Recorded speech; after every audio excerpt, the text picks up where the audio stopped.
Good afternoon, everyone. Thanks for joining us as a part of our speaker series at Beehive for the second of our speaker series, the future of SME financing within the topic of private credit. And we have a very special guest with us today, of course, Dr. Dietrich Mathis from Quantic Financial Solutions.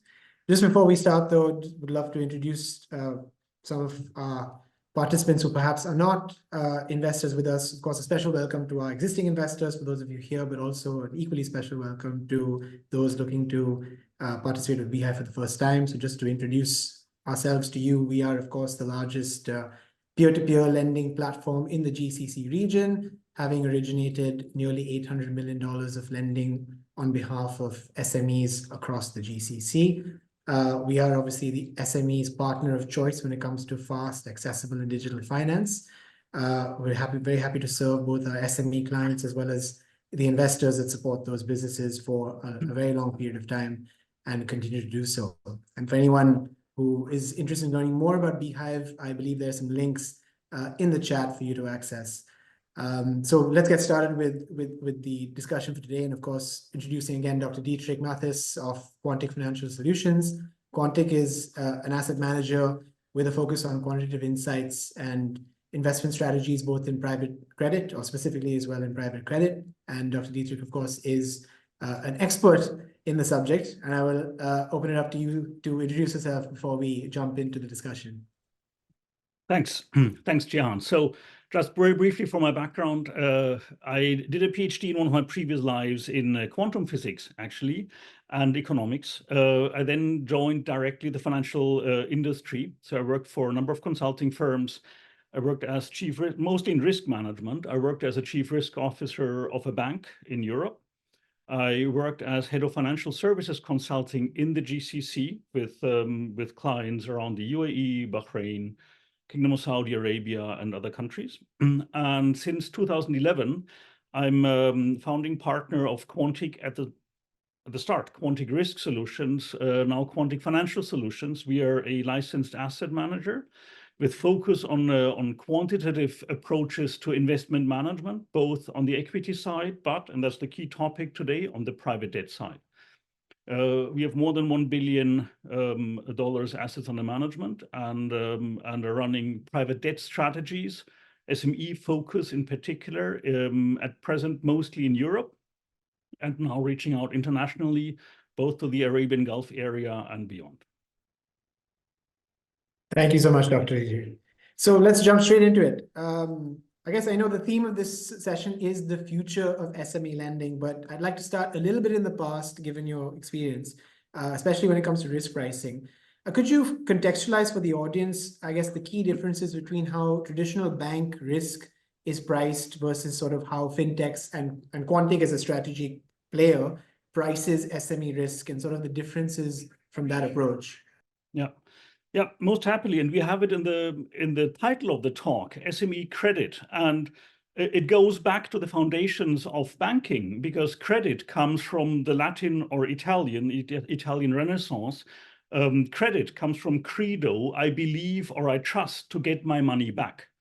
And when bankers talk about credit, it's always key to them, like at the bottom of their heart, to get their money back, which is very understandable. It just comes with a problem. And the problem is, if I have that risk avoidance philosophy as a basis, I need to do a lot of diligence, and that means cost nowadays, to be put into my decisions. The more modern way, and that started years ago with Basel II, Basel III, is to see it as a cost element. So my task as a chief risk or chief credit officer should not be risk avoidance, but rather I should look at the pricing, be it whatever it is, 17% gross yield minus risk cost to arrive at a net yield. My task is not to avoid the risk. My task is to make sure I price for the risk and I keep it constant, predictable. That's the key difference between traditional banking, and that's mostly coming from Europe. The Middle East, the Gulf region is ahead of it, given its dynamic development. It's ahead in that sense, that it doesn't have the old school banking as its roots as pronounced as Europe has it. No, I think that's very helpful context. Thanks. Sort of digging a little bit deeper into that, I think from a tenor and risk perspective, again, just to double down on how you contextualize it with banks meaning to accept, not avoid risk. We seem to see in the market that from an SME product perspective, banks typically like longer tenor products, which sometimes potentially from a risk perspective would seem slightly at odds with the fintech's more revolving credit, short tenor, lower perceived risk approach to that. Do you think there's a gap in sort of how those two need to be met, to your point earlier about them avoiding risk, or is there something else at play here that causes that? Yeah, I think there are 2 or 3 key elements at play here. And what I said before, the credit comes from Credo. It's at the bottom of the heart of this as well. Because once I've put me as, say, a manager of a bank, I've put a lot of effort, which means cost, into an underwriting process. And I'm convinced, be it right or wrong, but I'm convinced this company will repay its loan. I want to have it as long a tenure as possible to earn my money back. So that underwriting cost needing to be earned back, that is a problem. Because I've put that cost already. I get it back maybe, but I have to go longer. Even though risk might get higher, I can account for that, but still. And that's the root cause of it. The second reason is, and that comes to the interplay between how platforms act and how banks used to act. As a banker, I need to plan because I'm an intermediary. I get my money, I get deposits, I get whatever money. I need to deploy them. And I have in between that cost base, I have my credit department and all that. I need to use them and I need to plan the staffing, be it constant, be it up or down, whatever it is. I need to plan it. So planability is important to me. And that's again, comes to the same problem. The longer term it is for me, the more plannable it is. And that's where fintechs deviate dramatically, because me as an investor, I work with platforms, fintech lending platforms throughout Europe at present, and the first one now, Beehive in the UAE, first and only one. I trust the platform, I check their underwriting standards, but the thing is, if I need to redeploy capital, I just decrease my involvement in a certain platform or area or region. I'm more flexible.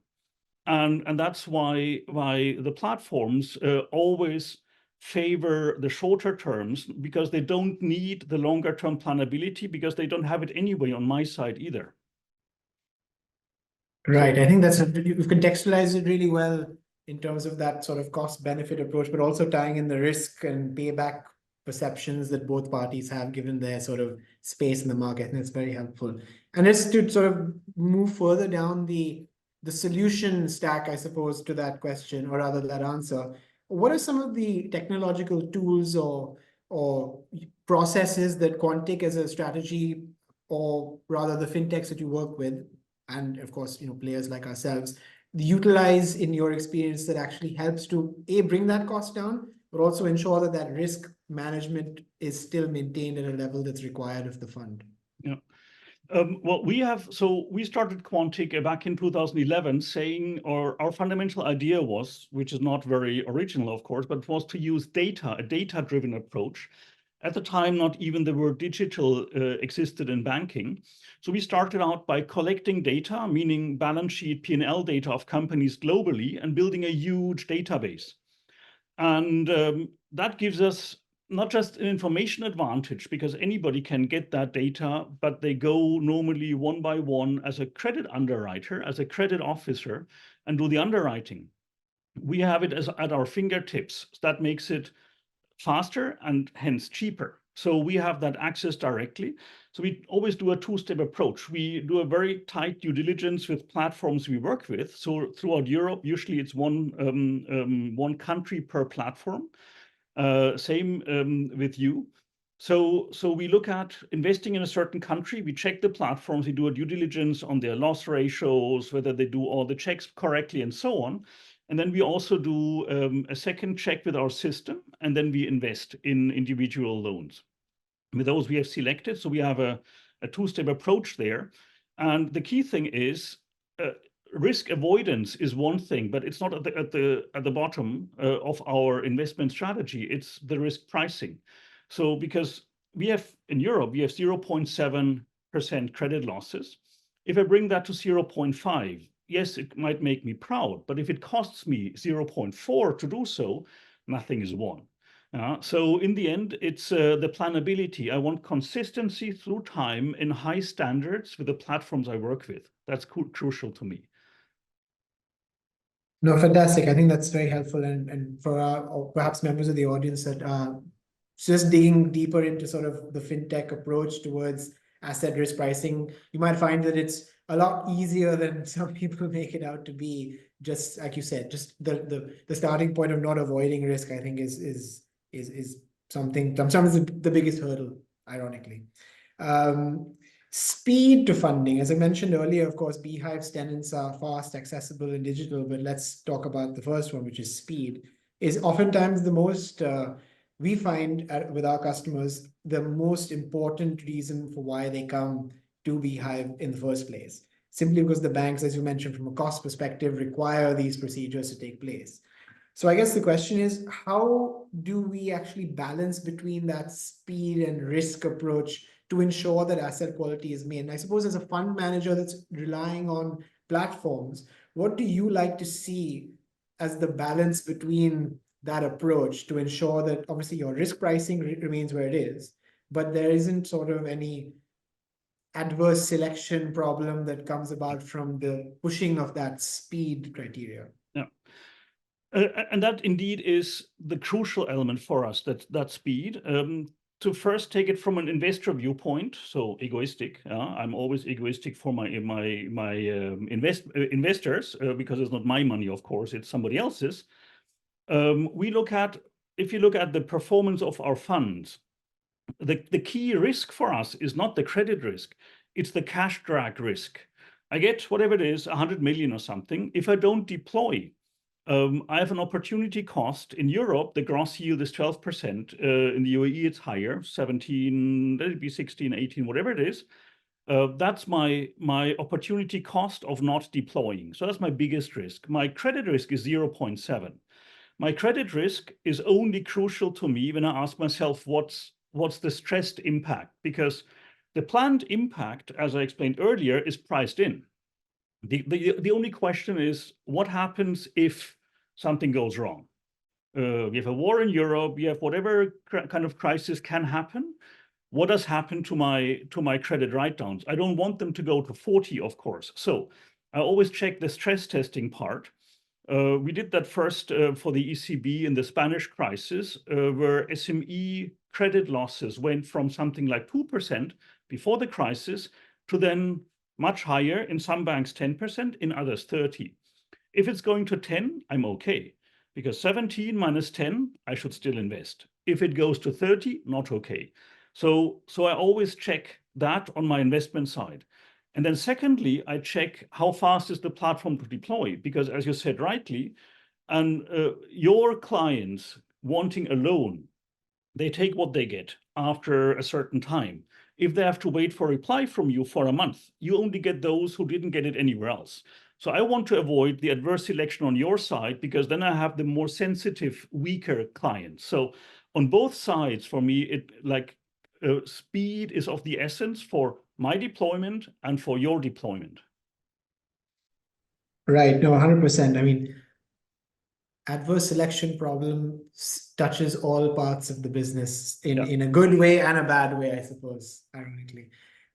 Shifting over to the investor side, I think you're in a very unique position because, of course, you not only understand or rather work with originators, you also, of course, as a fund, need to manage LP expectations. So that gives you insights into sort of what LPs are thinking. And to that mind, how do you sort of see sentiment at a macro level, but obviously informing deployment in private credit? And what are some of the themes that you find that LPs are excited about for 2024? Is it a regional focus towards new frontier markets? Is it a retrenchment into different sectors that were perhaps unloved, or a combination of the two, or a third that I have forgotten or not pointed out?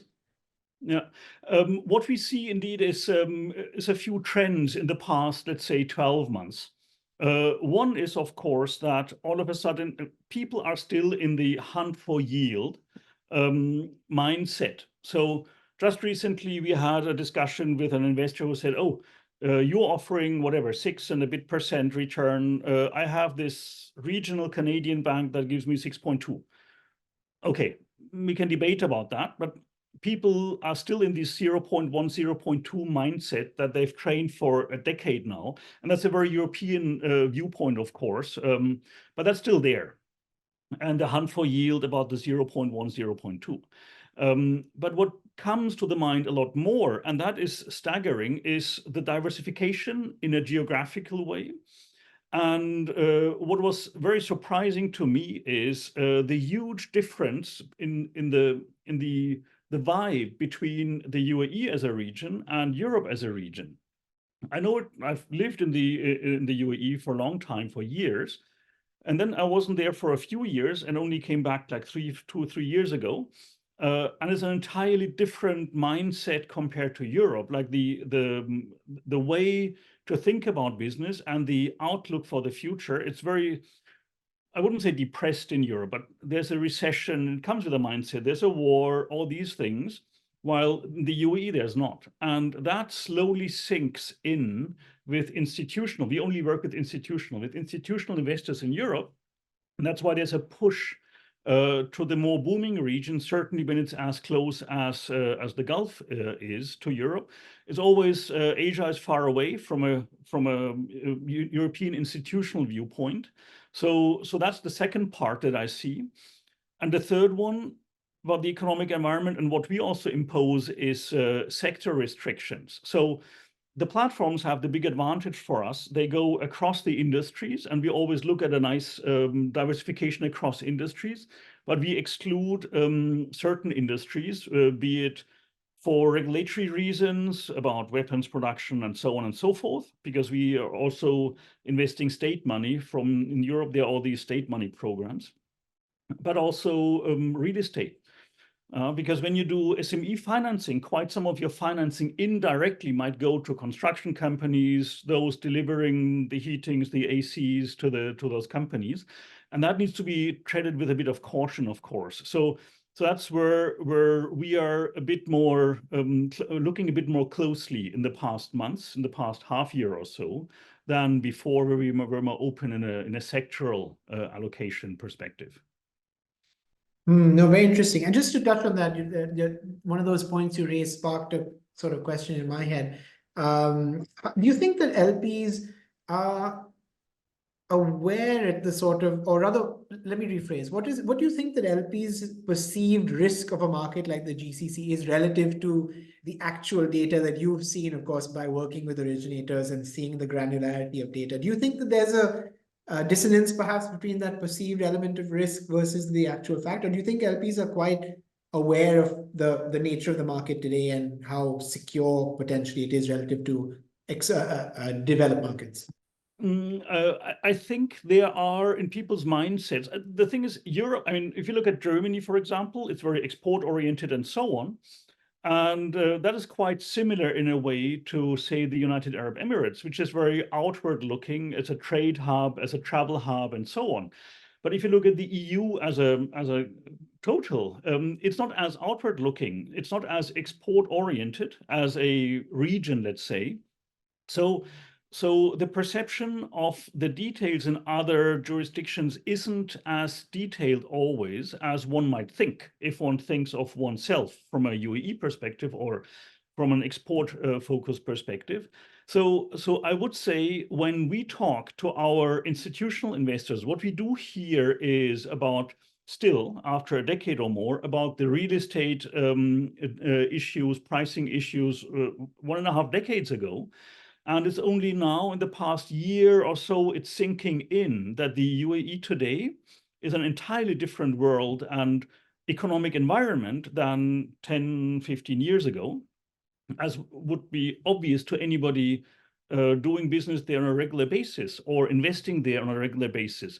But then you also have to see that European investors are very fragmented. It's a lot of small pension funds, pension schemes of the bricklayers in this country, pension scheme of the lawyers in that country that invest with companies like us. It's not the huge players that you would normally see. No? I see. No, that's very interesting. And I guess to double click on investor sentiment for the next 12 months, obviously we've lived through a high rate cycle now for, well, quite some time. I think it's outlasted a lot of other people in predictive tea leaf reading. Has, all bets are off effectively when it comes to where rates are going to be in the next 6 months. But the default rates that we've seen and other originators hasn't necessarily correlated to some of the doomsday type scenarios that people were expecting in the SME space, at least. I can vouch for our book, of course, and perhaps some of the banks would agree with me. So with that in mind, I mean, how do you see the next 12 months playing out from an investor's perspective? If let's hold true to the rates where they are. Obviously, transmission is a bit slower in the SME credit space than it is in the banking space.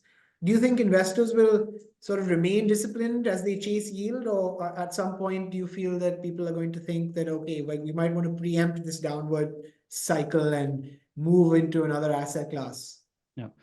And that is a very valid point that is on people's agendas. What we do, and I explained that earlier, is we look at stress tests to check what if certain scenarios apply. And one of these scenarios we use with our current focus on European funds is the European Central Bank's stress scenario. So they define a stress scenario for banks, macroeconomic outlook, GDP, unemployment rate per country, and so on.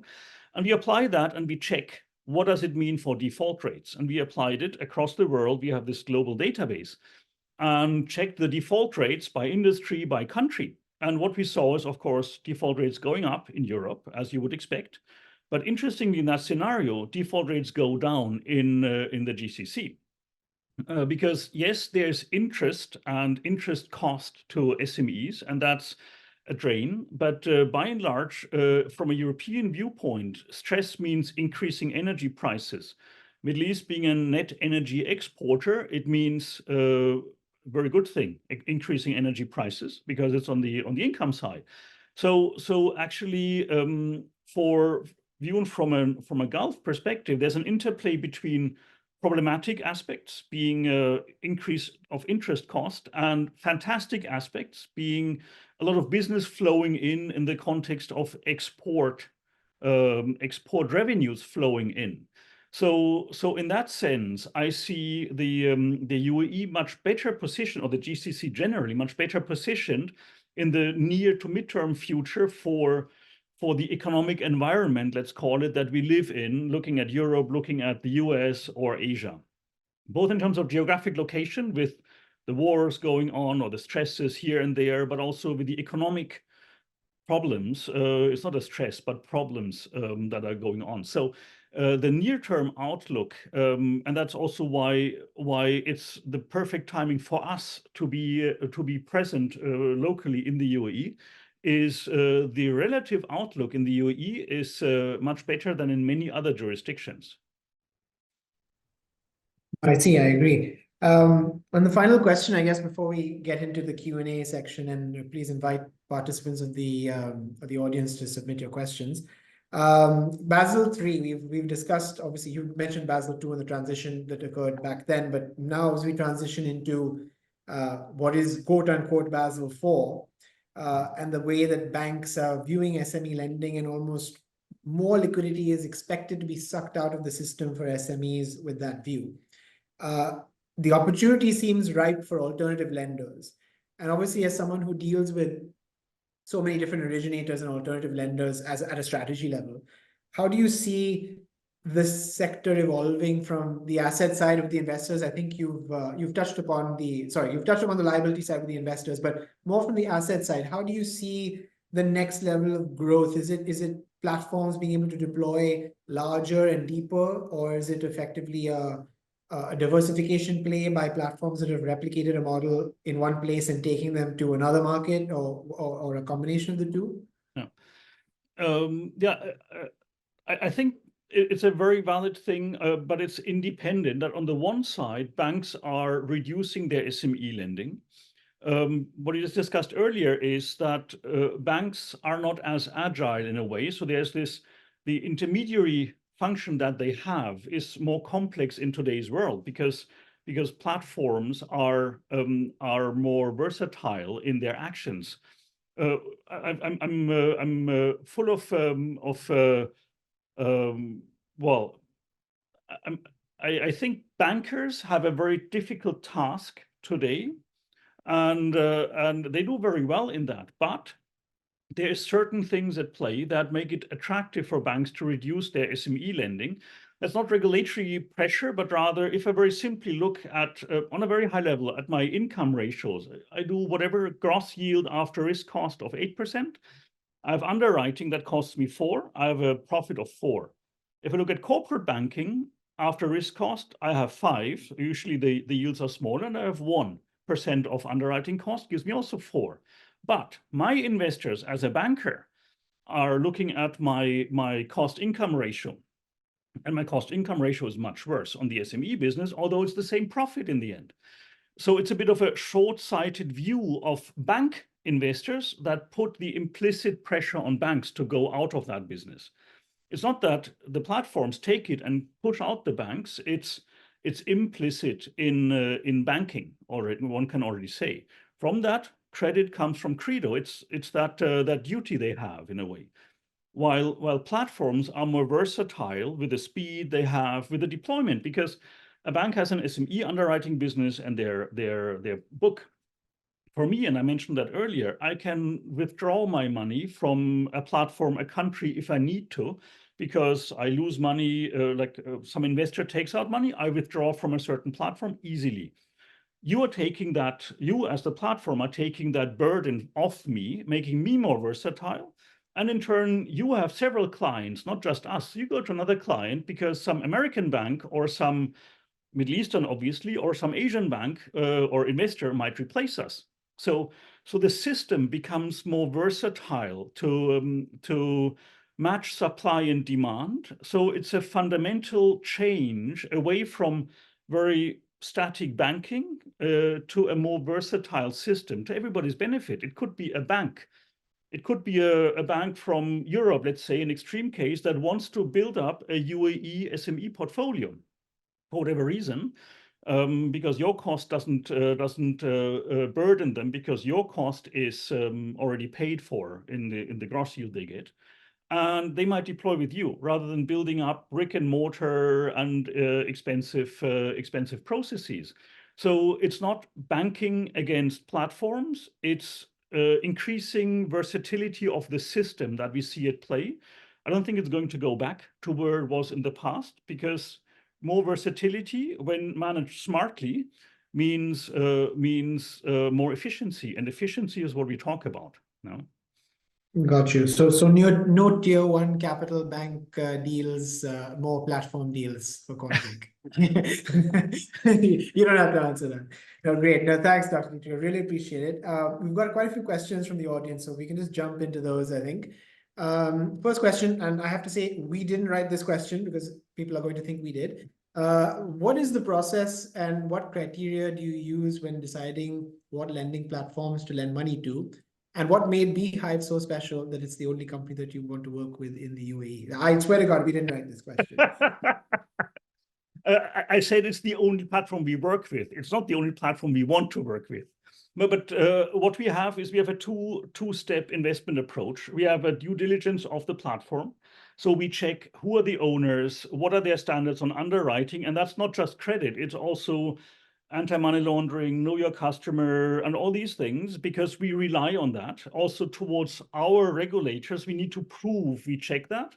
And we only work with counterparties who check that. And then for the credit underwriting, we check two things. One is their internal risk approach. So what do they do? What do they check? What's the outcome, of course? So what's the credit write-downs over the past years? But also, why the defaults that happen, why did they happen? So was it defaults where they overlooked things, or was it defaults for fraud reasons? There's quite some fraud that we are aware of. Or was it credit defaults just because whatever credit event happened? That's three very different things for us. Overlooking things is not good. Being defrauded can happen. And it did happen to us. It happens to everybody. We don't want it to happen too often. And the last one, the true credit losses, because whatever happened, okay, that's happened. We want to price it in. So we want to see little volatility, and we want to see defaults for the right reasons.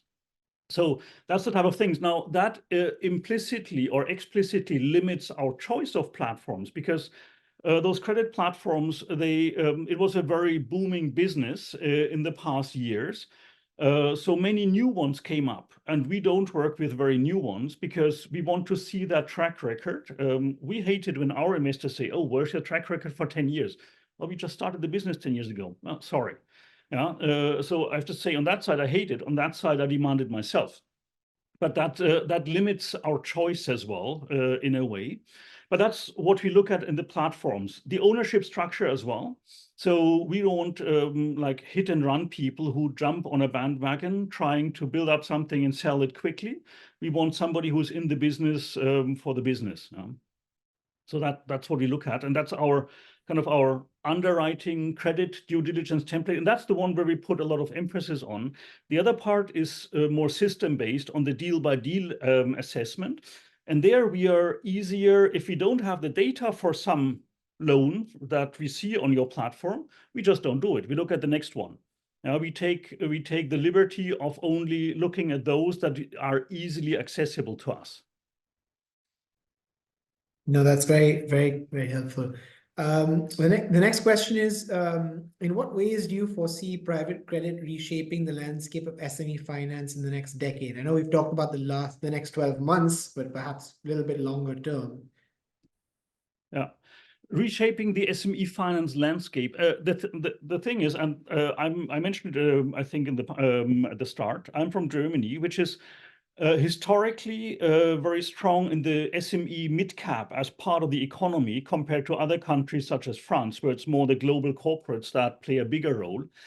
And SME continues to be and will always be the backbone of an economy, because not only is it an attractive part when we talk about bakeries or whatever, like the tiny SMEs, retail SME, but also it's the up-and-coming companies of in 10 years. Those are SMEs today, partly at least, or then mid-caps, whatever you define. Huh?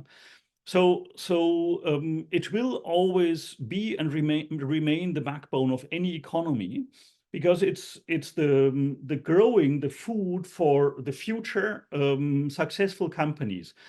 So that's what, plus sometimes they are also less profitable, but they are giving a lot of employment to many, many people. And that's why it's very high up on the agenda of policymakers.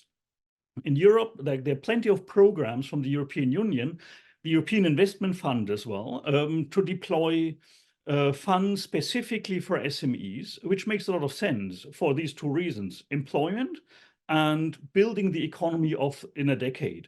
And that's why I consider it, as I said, the backbone of an economy, and policymakers do so as well. So in 10 years, I'm pretty sure SMEs will play at least the same role as today in all the major economies, if not a bigger one, because it's on policymakers' agendas to make SMEs more successful rather than less successful. So making life easier for an SME is what a policymaker wants to do nowadays. And they're very smart in this for the explained reasons, supporting them from a government policy and funding viewpoint. And the funding part, in Europe at least, that's new. In the UAE, not as new. There, that was recognized earlier, but in Europe, that is a new program since 2019 or so, 2020.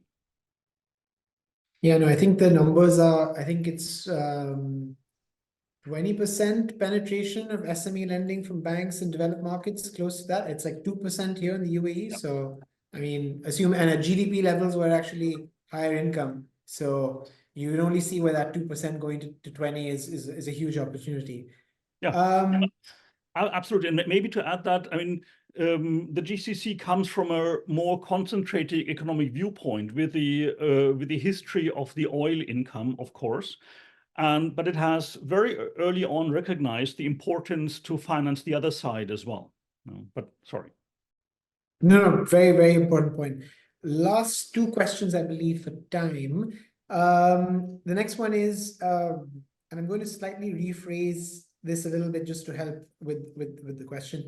How can players in the space of funds like yourself and private credit providers innovate their offerings to improve access for retail investors from that perspective? Or do you see a world where Quantic could accept pure retail money? I think I know that may not be the person's question, but that's how I have inferred it. Do you see a world where that is actually a possibility in the near future?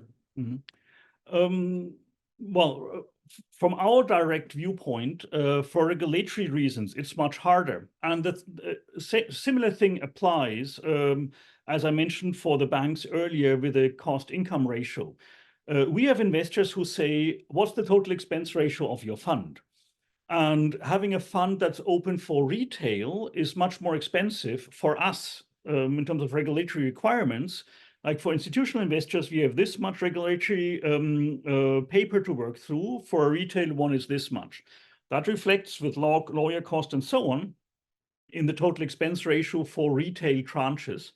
And that makes it less attractive, of course, because we do have investors who say, as a matter of principle, we don't invest in funds with a total expense ratio above X, whatever, 1.5, 2.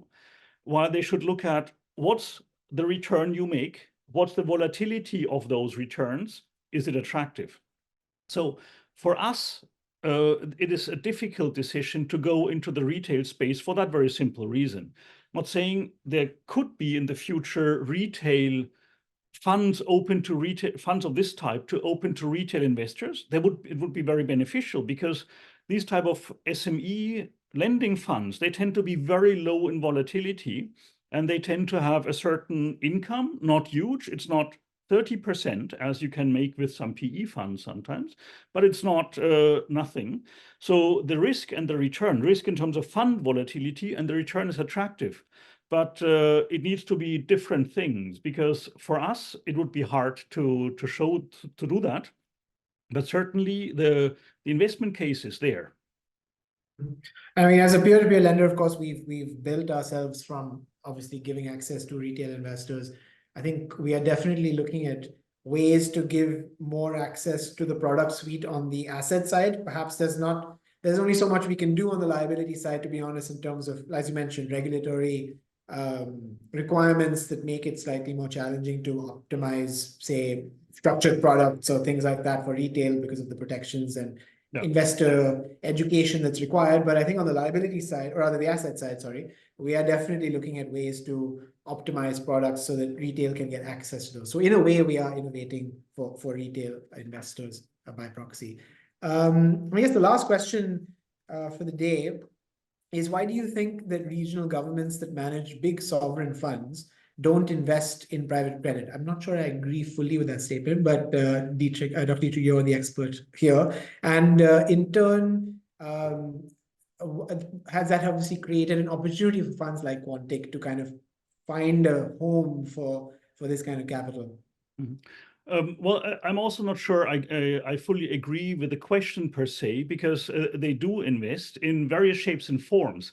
Now, sovereign funds are different from, and we do have sovereign money in our funds, but they're different in terms of their investment goals, because we want to make a return for the pension fund money we have, while the sovereign funds, they have two goals. One is to make a return, of course, and the other one is to have a development element of it.